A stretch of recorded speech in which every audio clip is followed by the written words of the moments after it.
To an extent, pretty much all of us had PTSD. It's somewhere around 20 guys since 2011 who committed suicide.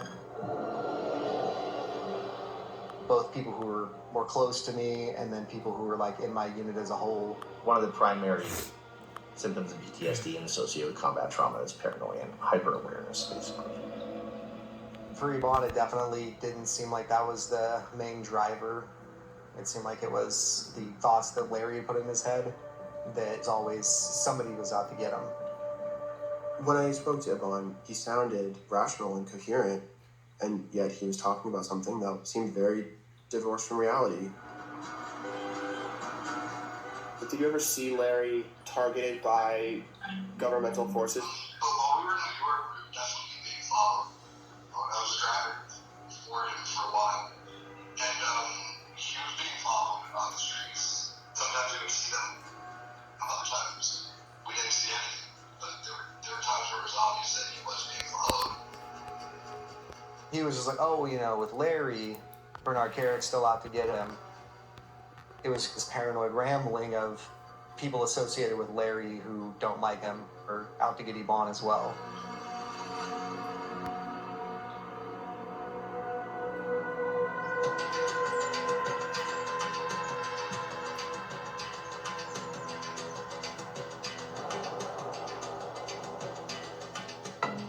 So in spring of 2013, a number of these students go down to North Carolina, where Larry's stepfather, Gordon Ray, lives. And Talia is also living there. And Gordon has a property. It's a large, semi-rural house in Pinehurst, North Carolina, which is a small town. Santos and Dan stayed in New York, but the rest of them, Claudia, Yalitza, Felicia, Isabella, are all down in Pinehurst, and they're doing hard labor.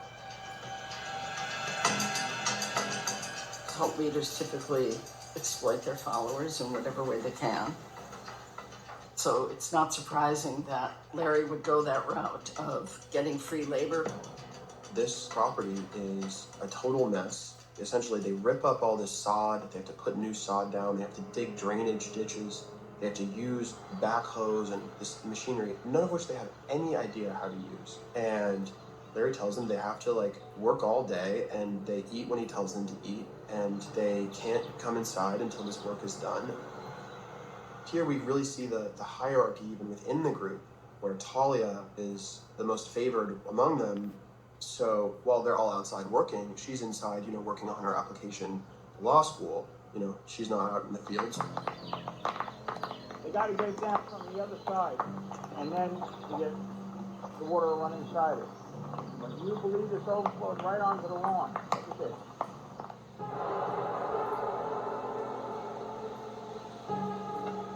You've been hurting me for so long behind my back, doing damaging things, destroying property.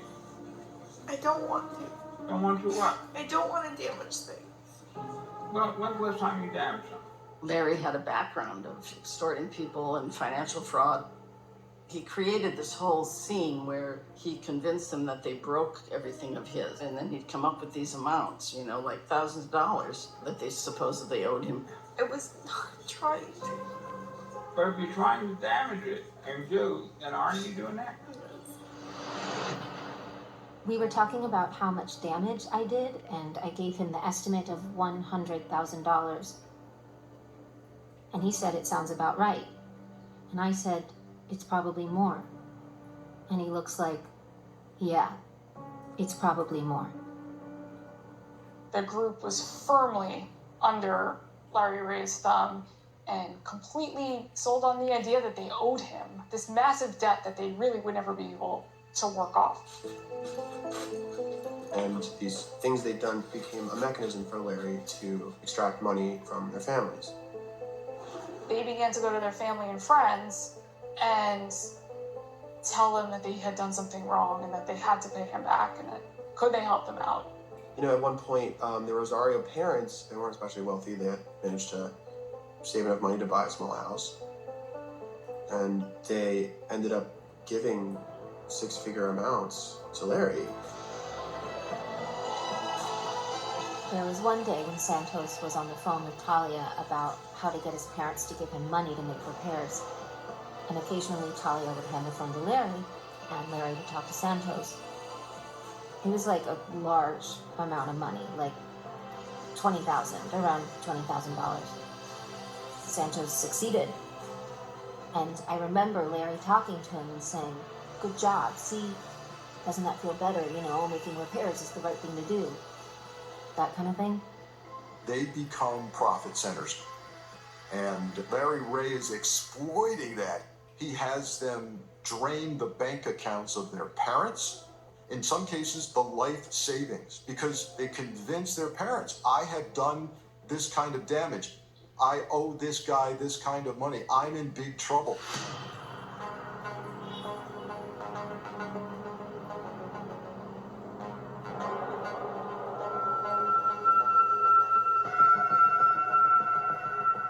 According to the evidence that was presented, Claudia was in a situation where Larry was demanding thousands and thousands of dollars from her, and he managed to convince her that the only way she could possibly make the kind of money that she needed to make was to begin selling herself.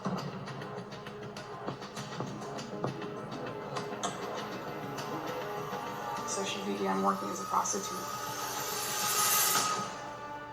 Larry convinced Claudia that she owes him, which at this point is, into the hundreds of thousands of dollars for damaged machinery and Pinehurst.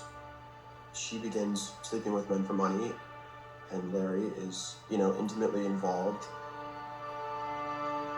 pushing her to set up a website.